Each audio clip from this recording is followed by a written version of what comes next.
Hello, everyone. My name is Turner Sanderson. I am a clinical dietitian. I practice in Mississippi. I'm a DNS member and I'm CNSC certified. And today I'm going to talk with you about enteral nutrition and the prone patient. First thing would be, what is prone? Maybe you know, maybe you don't. Prone is a medical way of saying they're laying on their belly. So you have supine and then you have prone. Supine, they're laying on their back, and then a prone position is a 180-degree turn, and they are laying face down on their stomach, and that is the prone position.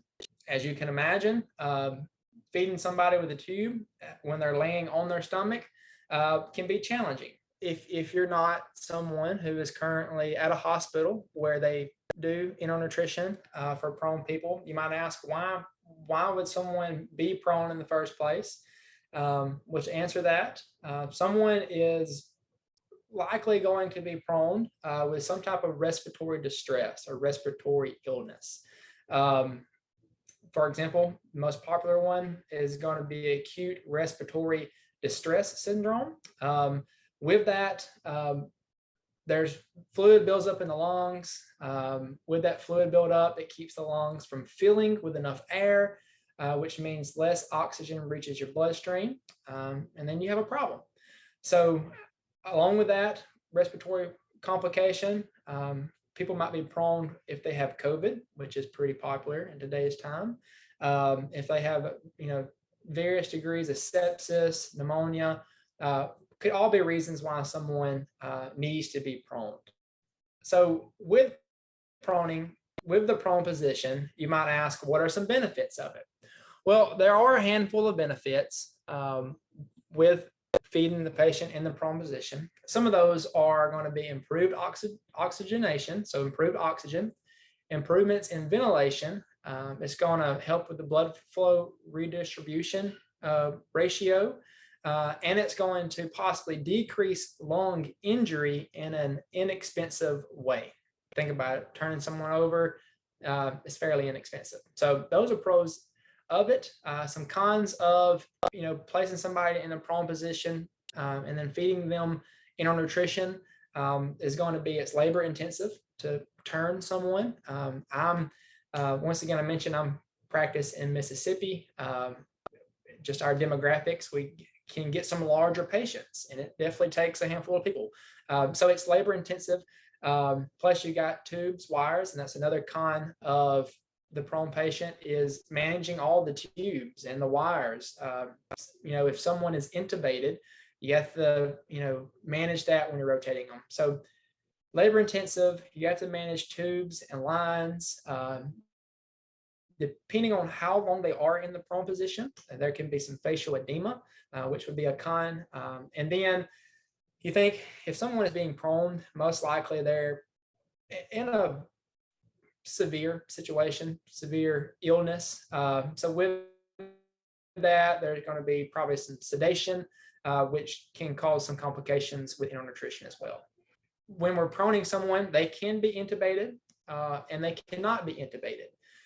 And on my end, all of my practice experience, they are intubated, they are on the ventilator, and they're proned. Far as how long someone is going to be proned, there's really no optimal duration.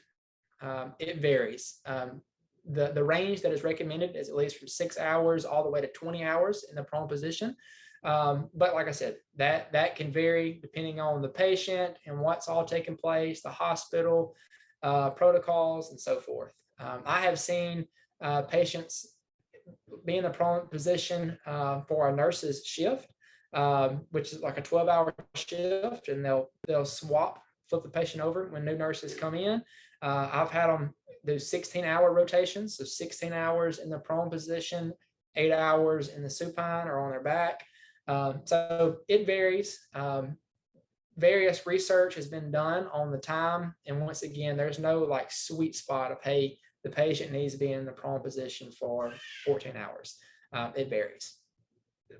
Enteral nutrition with the prone patient, Nutrition is recommended. ASPEN recommends that nutrition be started early initiated within 24 to 48 hours for a critical ill patient. So sooner the better. Also, they recommend either trophic feeds or full rate feeds, full nutrition can be appropriate for people who have ARDS, which is acute respiratory distress syndrome, or other respiratory illnesses. They still do recommend nutrition for those who might be mechanically intubated. Some things that we have to be mindful of when we're feeding the patient is, are they getting sedation? Are they sedated? Are they getting various vasoactive medications? What is the degree of their illness? Is it just a respiratory illness, or do they have other complications going on as well? The position that they're laying in, the flat position without a head elevation. You have to take those things into consideration. And then their abdominal pressure. Are they distended? Do they have abdominal issues? Are they having good gastric motility? We take all of those into consideration. Risk of feeding the prone patient nutrition. It's going to be GI intolerance. Maybe there's a chance that they could have increased gastric volume. There could be regurgitation. There could be vomiting that we have to monitor for routinely. Aspiration is always going to be a concern. And then being on the ventilator, aspiration can occur, which can lead to pneumonia. So we want to be mindful of all of those risks. And once again, some benefits is a common question that people have, or physicians, nurses might have, is gastric residual volume in the prone patient, in the prone position. Various research studies have been conducted, and we will try to link some of those to this video at the end. But various research studies have been performed and conducted, and they have shown no difference between the prone position and the supine position as far as gastric residual volume goes. So it is safe to do. Something that is recommended is to consider early initiation of prokinetic agents for gastric motility. That can help keep gastric residual volumes down. As far as gastric residual volumes, ASPEN recommends no longer checking for that if other complications aren't present, such as abdominal distension, vomiting, diarrhea. If there's not other complications associated with tube feeding intolerance, then they recommend not checking gastric residual volumes. But I understand all hospitals are different. Your hospital might have a policy in place. Of course, you would want to follow that policy. If there's no policy in place, then I would follow the ASPEN guidelines, not check your gastric residual volumes. If the doctor wants them to be checked, then I would encourage them not being checked if they're under 500 mLs. Now, if they're over 500, check it, monitor it. That would be a safe thing to do. As far as tube positioning, we know that we can do NG tubes, feeding them through their nose, nasogastric. We can do OG tubes, feeding them through their mouth. Commonly, that's going to be feeding into the stomach, but it is recommended that a patient can have a transpyloric tube feeding, which is going past the stomach into the small intestine. And that has been shown or proven to reduce complications such as aspiration, such as increased gastric residual volumes. Now, that takes a little more advanced clinical practice to place a post-pyloric tube. For instance, my hospital, they just don't place post-pyloric tubes. Your hospital might. If they do, it's a great thing to do that can help improve tolerance. It is recommended that you use just a standard high protein isotonic formula unless otherwise indicated.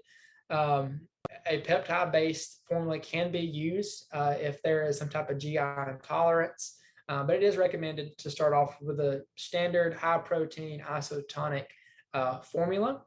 For the patient in the prone position, it is recommended to start at a slow rate, kind of like a trophic feed. You're looking at 10 to 20 milliliters an hour is recommended, and it's recommended to advance very slowly. As far as how fast, there's no specific number, but you do want to advance slowly until that goal rate is achieved, and monitor them very routinely. A few helpful tips for initiating the enteral nutrition for the prone patient is you still want the head of the bed to be elevated. It is recommended for the prone patient to have the head of bed elevated to 10 to 25 degrees. You think about it, 10 degrees is, they're still laying fairly flat. So it's not that big of a difference versus flat, but you're looking at 10 to 25 degrees. You'll want to communicate that to the nurse, because there is a chance they're going to be hesitant about that because it just looks uncomfortable. But you want to talk to them, have that conversation, recommend the head of bed be elevated to reduce the risk of aspiration. Also, it is recommended that to rotate their face. So if they're going to be in the prone position for 16 hours, there might be a hospital protocol, or you can recommend this, to rotate their face every 4 hours. So if they're laying on their left cheek, 4 hours goes by, you can rotate it to the right cheek, or it could be every 8 hours. But that is going to help with preventing facial edema or any facial breakdown, depending on how long that they're in the prone position. Once again, it's recommended to consider early prokinetic agents to help improve gastric intolerance. It is recommended to have an abdominal X-ray to verify proper tube placement, especially if you're doing a post-caloric tube placement. It is recommended to have an X-ray to ensure that the tube is in the right position. In some institutions, they recommend holding the tube feeding 1 hour before and after proning. Once again, that's more of hospital based on how the physician feels, but that is a strategy that you can use, that you can recommend to encourage feeding the prone patient, as well as having a conversation with your doctor, getting them more engaged. So let's look at a case study, kind of apply this in a real life example. So we have a patient, 47-year-old male. They're presenting to the ICU. They have acute respiratory failure secondary to COVID. As far as past medical history, the patient has hypertension, hyperlipidemia, coronary artery disease, and diabetes. The patient was intubated upon admission, and the dietitian was consulted to start enteral nutrition on day 2 of admission. And the patient is currently in the prone position. A few things I want to mention here is the patient is intubated. Kudos to this hospital. They have decided to start enteral nutrition on day 2, and that is great. Once again, ASPEN recommends that enteral nutrition be initiated early for patients who are critically ill, and the time that they give is within 24 to 48 hours of that admission. So 2 days, that's 48 hours. They've done a great job on that. So the patient's in the prone position. So a few things that we would want to talk to the doctor about, talk to the nurse about, is one, we want to know the proning cycle. Is the patient going to be prone for 8 hours, 12 hours, 16 hours? You'll want to figure that out. Also, you're going to want to look back at their past medical history to determine what type of formula is needed. Here, we know that they have hypertension, hyperlipidemia, and CAD, coronary artery disease. They've got some heart problems there, and then they're diabetic.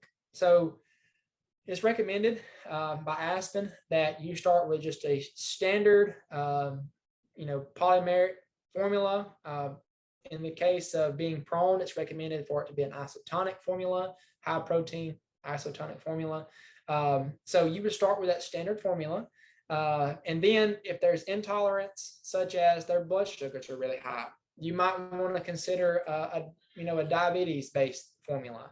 Or if they are having, sodium problems, such as they're having too much fluid, their sodium labs are low. You might want to go to a more concentrated formula because they do have heart complications. So we make that selection, and let's say the doctor told us that they're going to do a 16 hours in the prone position. So 16 hours in the prone position, 8 hours in the supine position. You're going to want to start the feedings slow. Typically slow, like a trophic feed is going to be 10 milliliters an hour. And let's say their goal rate is 60 milliliters an hour. We're not going to do a lot of math, but let's just say that the goal rate is 60 and we're going to start them slow. So we're going to start them at 10. We want to advance slow. So we're going to advance, for example, maybe 5 milliliters every 6 hours, 5 milliliters every 8 hours, until that goal rate is achieved. You're going to want to have a conversation with the nurse for this patient and make sure that the head of the bed is elevated 10 to 25 degrees. And then you can have a conversation with your physician about starting early prokinetic agents to help with gastric motility and tube feeding tolerance. So something else to consider when you're feeding the prone patient is doing cycle feeds. And what I mean by that is, or here's a few examples. Let's say one, either the physician is just against feeding the prone patient for whatever reason, they're just against it. Or let's say that you've tried to feed the patient in the prone position. They had high gastric residual volumes. They were, abdominal distension, or they were vomiting, whatever reason, they didn't tolerate it. So you're just no longer trying to feed them in the prone position. It's been determined by the medical team. So you can talk with the physician, the medical team, about doing cycle feeds. And cycle feeds would be, for example, let's say the patient is prone for 16 hours. So they're going to be in the prone position for 16 hours, and then they're going to be in the normal supine position for 8.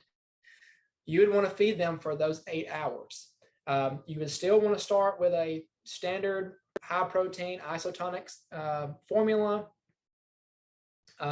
You would want to start at a safe rate, a lower rate, and you would want to advance at a moderate level. So let's say the patient has a goal rate of 70.